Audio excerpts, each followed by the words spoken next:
Welcome everyone to this webinar from the workshop series Highlights from the NCCs.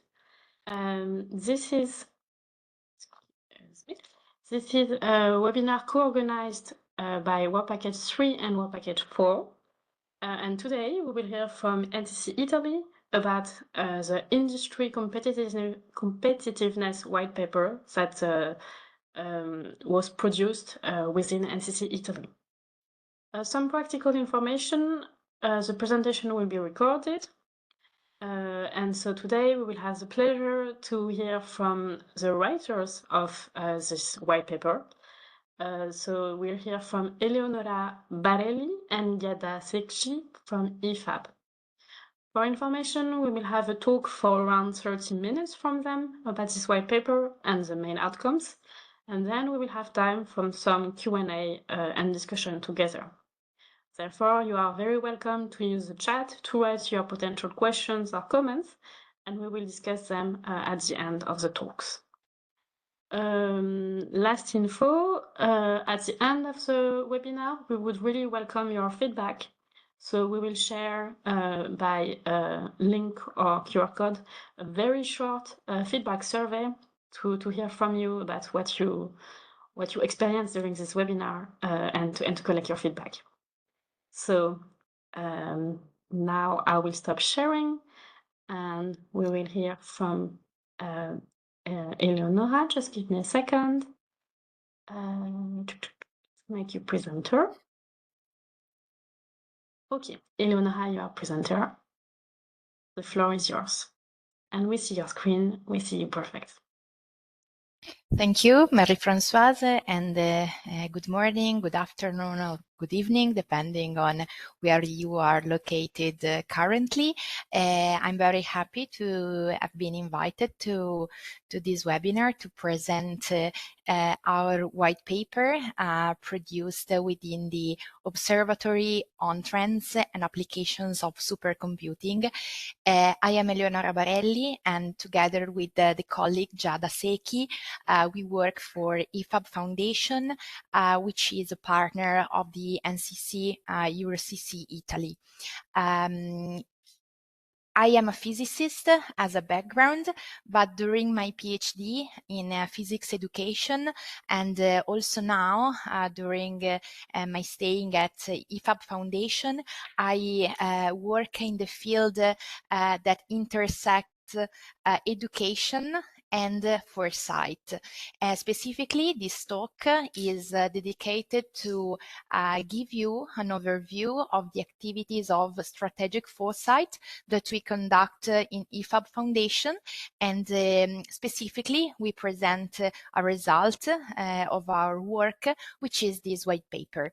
To allow also further discussion and the follow-up of your own reading that I hope will be particularly interesting, I find now, I leave in the chat the link through which you can access freely, of course, the report that we will present in the next minutes. So we can start, and just a brief overview of the agenda of our 30 minutes talk. We will introduce the research context in which this research has been developed, specifically this observatory project. Then we will explain the theoretical foundations of the research that lies within the discipline of future studies. Then we will present our research methodology, and we conclude with the presentation of the 4 scenarios for 2035 about industry competitiveness thanks to supercomputing and other emerging technologies. So About the research context, as I mentioned, we work for IFAB Foundation, but IFAB Foundation leads the Observatory on Trends and Application of Supercomputing on behalf of the National Center on Supercomputing, Big Data and Quantum Computing, namely the ICSC Foundation. This foundation that you see the logo here is the foundation that in Italy has been established with the initiatives of the National Recovery and Resilience Plan as a big project of applied research that helps industry transitioning to applied research projects together with universities and research bodies. The observatory is a project with the goal to open the ecosystem of HPC and enabling technologies to a broad community of interested parties. We have been mapping many use cases of enabling technologies across 4 thematic areas. We have been developing future scenarios in collaborations with stakeholders, and of course this talk is dedicated to this specific activity, but we also, on the basis of the use cases collected and of the scenarios that we foresee, we provide advice to policymakers on matters related to enabling technologies. Concretely and very practically, in this project that started 2 years ago, September 2023, we collected more than 250 use cases that we presented in 14 thematic reports on 5 key sectors, which are health, manufacturing, earth, climate, energy, digital societies, and cross-cutting technologies. These reports have been produced almost all in double languages, so are also available in English, and you can find them on the website of the Observatory project. You can access these reports and see, for example, the collected use cases in the field of energy transition, but also in predictive maintenance and many other fields. But let's start and to dig deeper in the report, which is the object of the webinar of today. We have produced this report whose title is Industry Competitiveness 2035 for scenarios on how emerging technologies will shape the enterprises of the future. The report presents the result of what we call the future-oriented research project, exploring how future competitiveness would look like, in particular for medium to large Italian companies. Of course, we had a look specifically on the focus of Italy, but many of the considerations that will emerge and we will try to present also in this webinar are of general interest and relevance also for other countries in the European Union. So we thought also together with the organizers of this webinar that this kind of research could be of interest not only for the Italian ecosystem, but in general to all European ecosystems that work in connection with research and innovation. The purpose of the white paper is to provide both insight and inspirations, offering a structured vision of possible futures and their strategic implications. I recall that research was conducted by us, by IFAB Foundation, but we collaborated as an organism that is particularly involved in strategic foresight consultancies. We work together with the Futurist of Futures platform. I mentioned a lot this term, future studies. So I cannot assume that you are acquainted with this kind of discipline. So let me introduce this concept that I think is, and for my career and for my life, was very transformative on my behalf. So basically, future studies is a discipline within the broader field of sociology that studies the futures. So it seems a little bit tricky or naive, but it's the discipline that studies the postulation of possible, probable, and preferable futures. It is an intrinsically interdisciplinary discipline, so it usually falls under the biggest range of sociology, but the contributions, the disciplinary contributions to the field of future studies come from a lot of disciplines. They have physicist perspectives, they have computational sciences perspectives, but also, of course, social sciences and humanities contribute a lot to this discipline.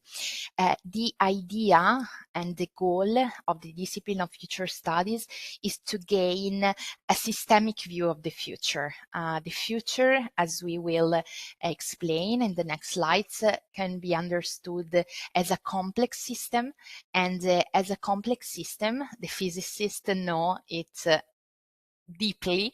As a complex system, it can be investigated only in a multidimensional perspective.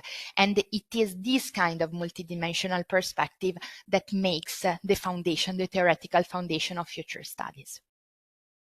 But it's not a mistake. The discipline is called futures studies. It's not future studies, it's plural, the name.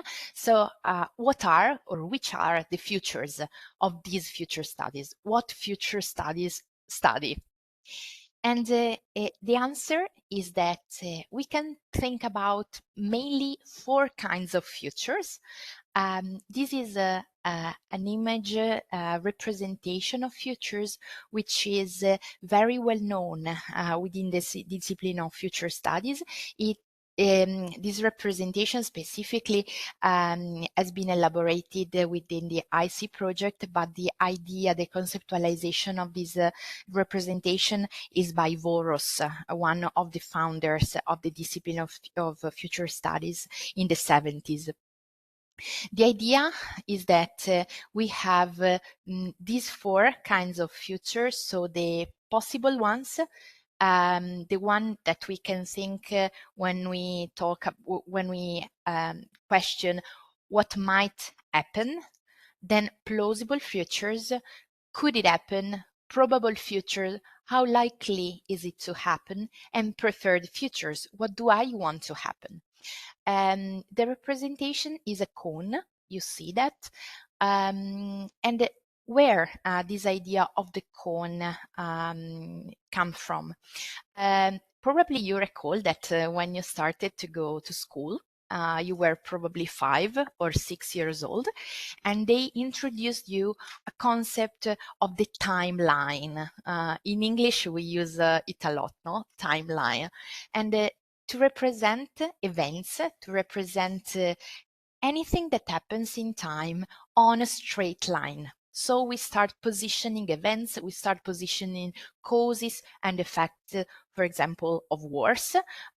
We try to position historical events, but also facts of our life on a line, as time was a sort of linear trajectory. But if we can think about it regarding the past, we definitely need to abandon this way of thinking about time when we think about the future. So the idea is that time, when we think it in a future-oriented way, is not a line, is not a linear trajectory, but at least it can be viewed as a cone. It can be seen as a cone of multiple possibilities with different kinds of probabilities to happen, but of course they are many. Future is many things. And that's why the discipline is called futures studies and not future study. And one thing that is very well said in many ways in future studies is that future is many, future is not one. So just to give you an idea of what these futures look like, the possible futures includes all the kinds of future that we can possibly imagine, as the name, of course. So even if unlikely, anything that can happen. Then we have plausible futures, that are futures that could happen according to our current knowledge of how things work.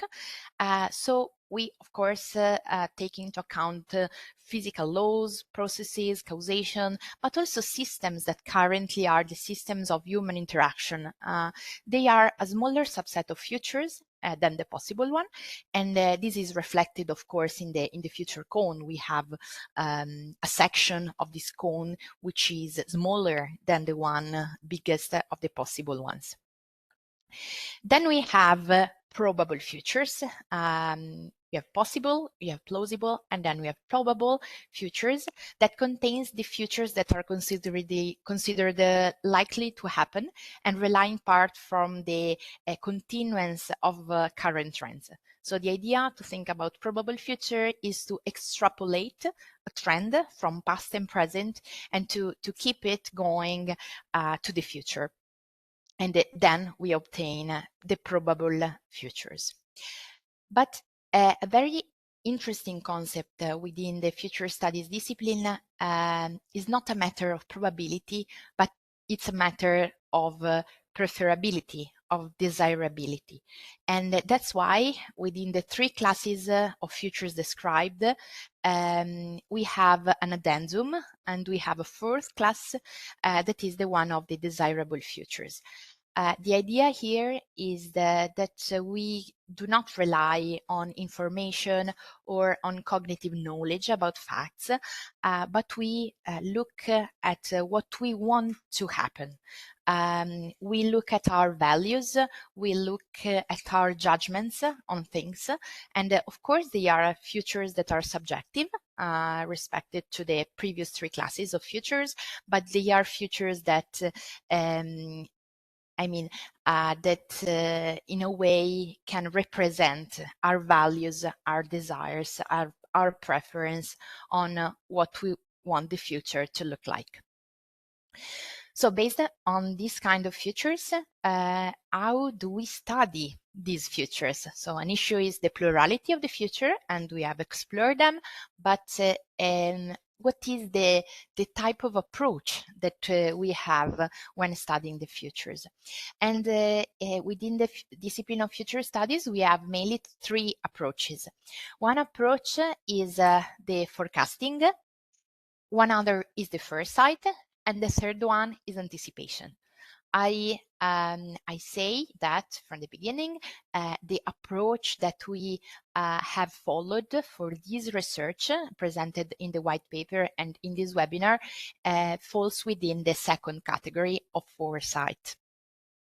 The forecast, you have to think about it as an approach that according to which we think about the future based on what has happened before. Based on past trends, based on current facts, and we talk about the history of the future based on the history of the past of the same system. It is called a sort of past-oriented approach because of that is very common. It is very useful for many applications, but of course it resembles and embeds a determinist view of the future, according to which the future can be foreseen and forecasted as the continuation of what happened before. Another approach, the one that we followed, is called foresight. The basic idea behind is that we recognize that the future is plural, as we said before, but is also unpredictable. So the idea is to imagine not one single future, maybe with probability associated to that, but we sketch many scenarios, many alternatives for the future, and then we try to highlight strategic options that derive from the individual projections, individual foresight scenarios that we try to sketch. The third approach is very interesting, but I only present it briefly. It's called anticipation, and the idea focuses on what happens when you think about the future. The matter is not only to see many possible futures, many possible scenarios, but to use the information that comes from the future and from having depicted a future scenario to inform the present, to impact on decisions on today, and then, I mean, it's a derived knowledge from the future to the present. That's why we usually present these approaches saying that forecasting is a past-oriented method, foresight is a future-oriented method, and anticipation is a present-oriented method because of this perspective that recalls action in the present based on what you see for the future. So we use the perspective of foresight, and in this slide I only want to say that while future studies and strategic foresight have many similarities, it's basically a difference of terminology in terms of backgrounds. When you think about future studies, you are basically thinking about a discipline within an academic context. In the industry domain, in the business context, it's more rare that you think about that you talk about future studies, but you prefer to use terms like strategic foresight. They have many overlaps, but within the business context, we usually refer to the strategic foresight, and that's what we use as a terminology also in the white paper. Here you see that another representation of the strategic foresight project or approach. You start from the present.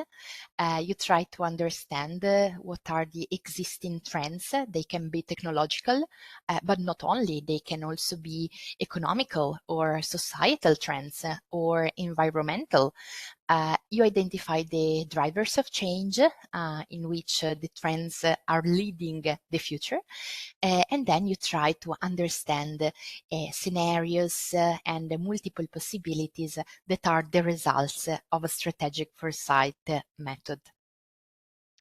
At the basis of strategic foresight, you usually have a phase of the so-called horizon scanning. I will present briefly how did we use concretely, but the questions that you have when you start a project of strategic foresight is what changes we should prepare for, which of them are relevant for the issue at stake, and what kinds of futures could we have to. In doing this phase of horizon scanning, we can take into account different things. We can take it into account megatrends. They are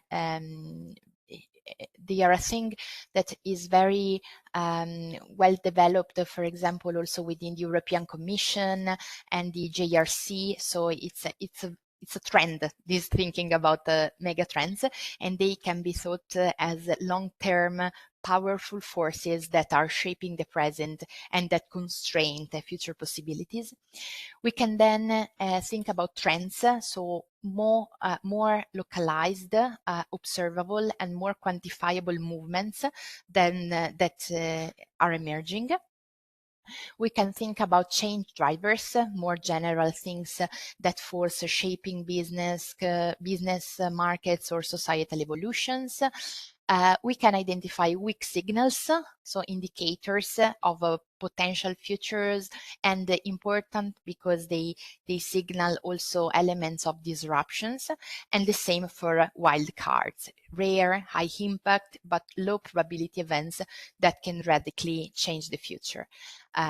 Examples of wild card that were realized are, for example, the pandemic. The COVID-19 pandemic was a wild card, something rare, something of low probability, but also something with high impact that changed radically our thinking about the future.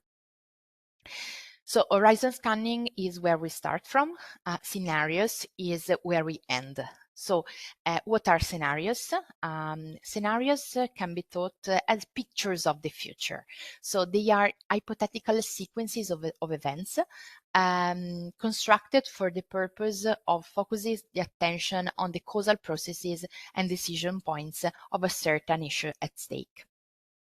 They are never really the result or the end of a strategic foresight process, because they are usually used as a starting point for further reflection, planning, and decision making.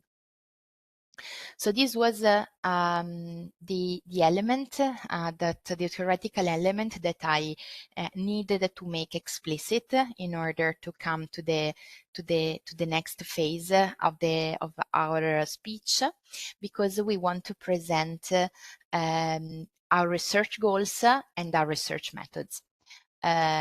Just a note for the one who are listening, these slides with titles have been generated with artificial intelligence, and this typo I wanted to keep it in the slides to highlight how these models are very, very powerful, but that today can fail even in very, very simple tasks that for us are very easy to recognize. So in this case, the double point and the H were inverted. Why? I don't know. We don't know. So just a note to keep the focus on what we are talking also about. Our research goal was to identify possible scenarios by 2035 for the competitiveness of medium and large Italian enterprises enabled by artificial intelligence and related enabling technologies. This was our research question, but we understood soon that this question was very, very broad.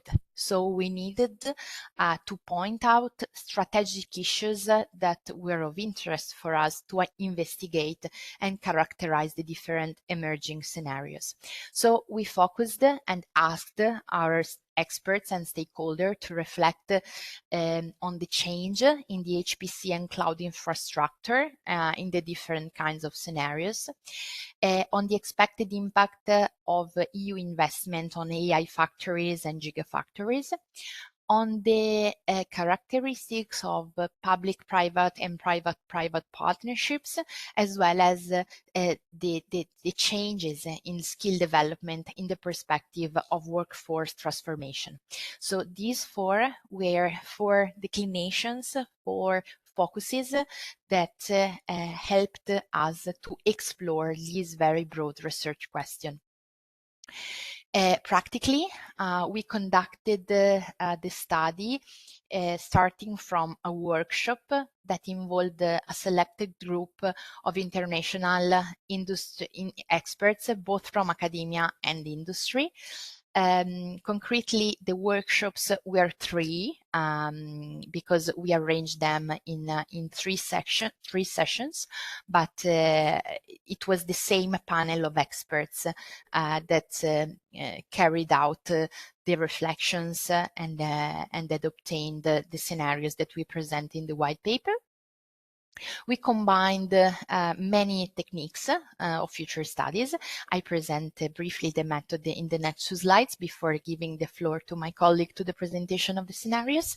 But I want to say that it was a method that combined many elements that are known from the literature and also from the application on strategic foresight. What makes this research new is that we applied these methods to the investigation of a research question and that never was explored before with strategic foresight methods. And we also involved stakeholders and ecosystems that so far have not been related to activities of strategic foresight. So this was the innovation character of our research. First of all, as I said before, strategic foresight starts with horizon scanning. So we needed to point out what are the relevant trends for our issue that we want to investigate. That's why we used this methodology of the future radar. It's a radar of phenomena, populated of phenomena that we added, we pre-identified before the starting of the workshops that we thought were related to the issue at stake. AI in science and development, Internet of Things, quantum computers, US as a global science leader, federalization of the European Union, rise of startups, and many other phenomena.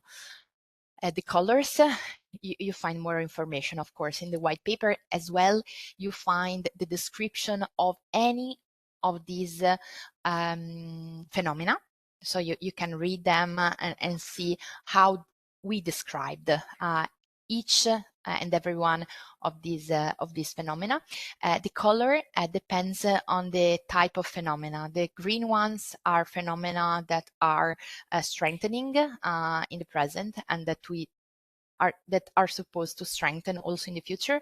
The blue ones are phenomena that are weakening. The red ones are a mixture of wildcards and weak signals that can be extremely relevant, but that now are in a stage of weak signal stage. So we positioned these phenomena in the foresight radar, and we asked our stakeholders to vote for the most relevant phenomena according to their perspective and according to the research question that they found. You can access also the radar and vote for the phenomena with this QR code, and you find also the link in the white paper so that you can also make some experiment with the platform. Then, after having identified the most relevant phenomena, we asked our stakeholders to group phenomena into specific and common areas, and these areas were identified as change drivers. We arrived to 5 significant change drivers, but then we asked our stakeholders to identify only 2 that were relevant to construct the future scenarios. These axes, these drivers that translated in what my colleague will present as axes on the 2x2 matrix to position the scenarios, were the socioeconomic competitiveness and the technological independence and sovereignty. These were identified by our stakeholders and are the starting point for the identification on the first scenarios. And here I stop my screen sharing and leave the floor to my colleague, Giada Sechi. Thank you, Eleonora. I think I might be able now to share the screen.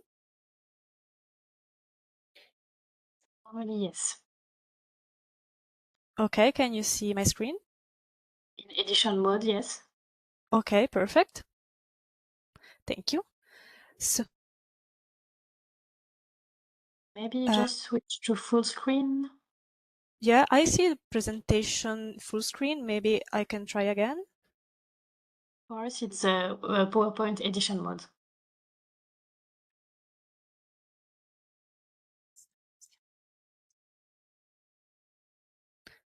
Okay, can you see it correctly now? Yes, full screen, perfect. Thank you. Thank you. So as Eleonora was saying, let's dive deep in the first scenario. Sorry, I think there's a problem. Okay, thank you. So as Eleonora was saying, the first scenario were crafted intersecting the extremes of the two K drivers that were positioned on the matrix that you can see on the slide. And so we managed to describe four scenarios. Each of one was characterized by opportunities, threats, and peculiarities. And the experts gave each scenario one evocative title. So, for example, we have scenario 1, which is crafted by the intersection of a limited tech independence and sovereignty and a socially sustainable growth. Giving much information, we can say that the first scenario, called graceful independence, see Italy in 2035 as a computational leader with an accessible local infrastructure, but with a strategic dependence on US-based systems. We see so that Europe has a socially sustainable growth, and with regulatory clarity, Italy will be able to attract foreign talents, while the workforce will be developed and have skills that are able to be used in these infrastructures. We can see that this scenario presents both opportunities and threats, of course. So the Italian ecosystem is able to export abroad and have strong data management capabilities, also coupled with system integration capabilities with a Made in Italy approach. The scenario also presents some threats. Of course, even though the growth of Europe, Italy and the EU still are affected by the global competition from foreign markets, and also the tendency of the EU regulation that tend to be sometimes too strict and bureaucratic can have an effect of lack of attractiveness for foreign talents. Following the first scenario, we have scenario 2, which is made by the intersection of a socially sustainable growth and also a robust independence and sovereignty from the infrastructure point of view. We can all agree that this can be the most desirable scenario for Italy and Europe. So in 2035, Europe and Italy will be able to export their advanced digital infrastructure and to maintain a competitive ecosystem with the strong capability both in the quantum and space computing areas. Also, Europe, with its regulation and international investment, will be able to attract talents and also to support robust data frameworks and to foster in this way innovation and skill development.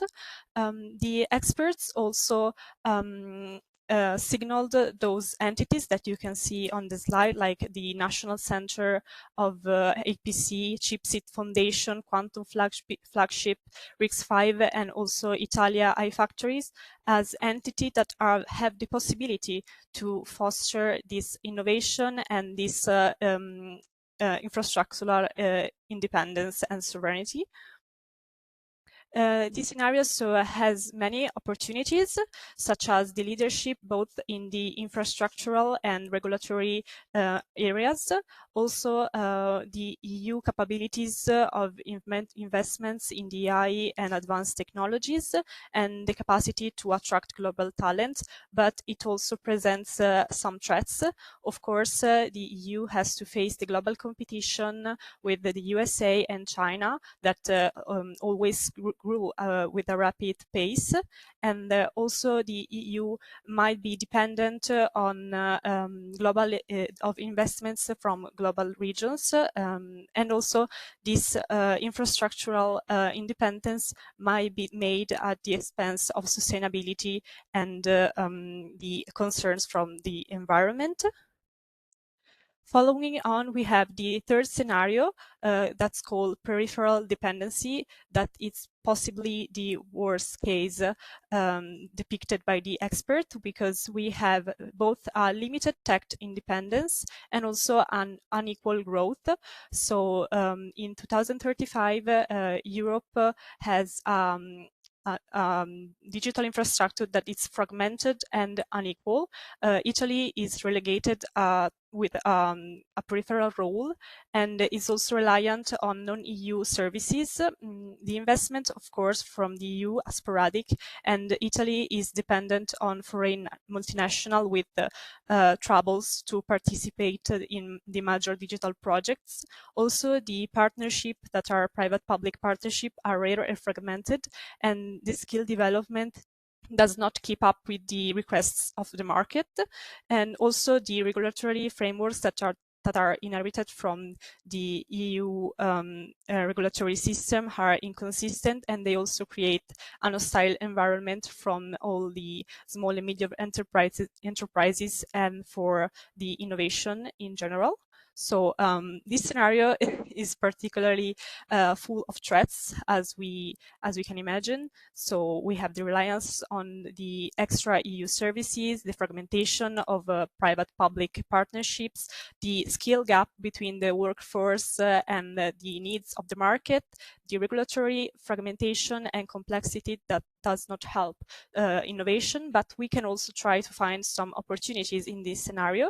For example, the EU investments that are focused can maybe rebalance this regional gap, and also investing on education with deep and pointed investments will transform the workforce and helping to shape new regulatory frameworks.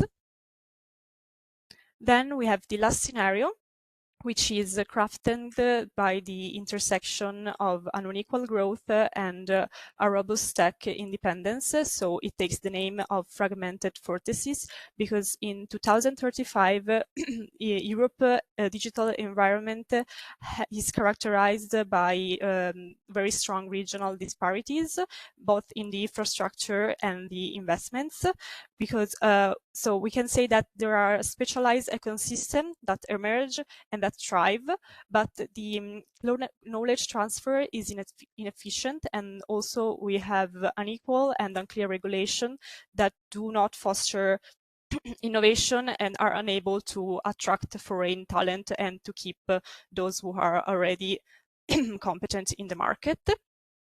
So this scenario has so many threats, as we can imagine. Also, we have the peril of research results that might be lost and not applied due to the lack of courage and initiative in the market. But we also can find opportunities for less and few lucky. For example, less competition might increase the competitivity of certain actors and their success, and also there will be more opportunities for skilled laborers. Italian companies might also leverage the potential of local infrastructure and their computing strengths of those regions that succeed to have strong computational capacities. So these were the 4 scenarios that we constructed, and then we decided to, apart from those scenarios, to dive deep in the insights. So what do we take from this scenario? There are 3 main insights. For example, in all scenarios, we can see that there's uncertainty regarding Europe's technological infrastructure. In many scenarios, Europe is dependent on external suppliers, or the infrastructure is unevenly distributed among the members of the Union. So there's the risk of widening technological gaps between countries and then undermine competitiveness and innovation between the continent as a whole. Also, apart from the sovereignty of infrastructure, the regulatory frameworks are very important because they can enable or hinder progress. As we have seen by the experiment of these scenarios, harmonized regulation can reduce bureaucracy and attract talent, while a fragmented And unclear rules can create obstacles for innovation and can limit competitiveness between all the companies in the continent as a whole. And also the third point is that talent attraction is a universal challenge. The capacity of attract and keep talents in a region is a key factor for the future of Italian companies that use AI. Europe and Italy should leverage regulation, investment, and education to attract young and educated talent. And it's not clear, as the scenario show, how these companies can do that and influence this factor actively. So we close this presentation with 3 open questions, 3 points that were not touched by this scenario. For example, we never thought about supply chain risks. The expert never thought about this risk, but it's a potential risk that can affect most firms, especially if Italian companies are dependent on non-European suppliers for the key components of their infrastructures. For example, if there's a detriment in the relation between Italy and these other countries, or if there's a weakening of the European Union, this could be a persistent and dangerous risk that can disrupt the supply chain. The second question that we formulated is that we ask ourselves if Italy's success is always dependent on the European Union. In all this scenario, the future of Italy was tightly linked with the one of Europe, but then we can't know if the European Union is destined to succeed, or if there's a weakening over the next years, and how could Italian companies survive or succeed without the Union's investment and regulatory support. Also, lastly, we always assume that Italian companies will remain in Italy, but if there are regulatory shifts or investment shifts and the environment becomes very negative, we are not sure if those companies will remain in Italy, and especially the one who already have international operation might start shifting through other regions where conditions are more favorable. So what other benefits can have these companies to stay in Italy? I thank you for your time and for listening to our presentation. You can always read the report from the link that is in the chat, and you can also download the report from this QR code. Thank you so much, and I leave the floor to Marie-Françoise. Thank you. Thank you very much, Eleonora and Giada, for presenting all the methods and the content and the outcomes of this white paper. That's super interesting and very refreshing for us. It's a bit different indeed to think about the futures and to have elements to understand the possible different scenarios. As I said, indeed, feel free for everyone to write in the chat or to raise your hands if you have any questions. Thank you for the discussions. I think we're arriving at the end of the hour for this webinar. So let me warmly thank again our speakers of today for sharing with us your insights on this white paper. For everyone, as I just said before, tune in next week for the next webinar on addressing gaps in education regarding the HPC sector.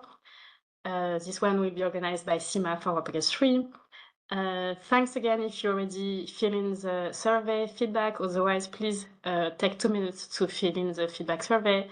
And with this, I wish you all a very nice rest of the day. See you next time. Bye.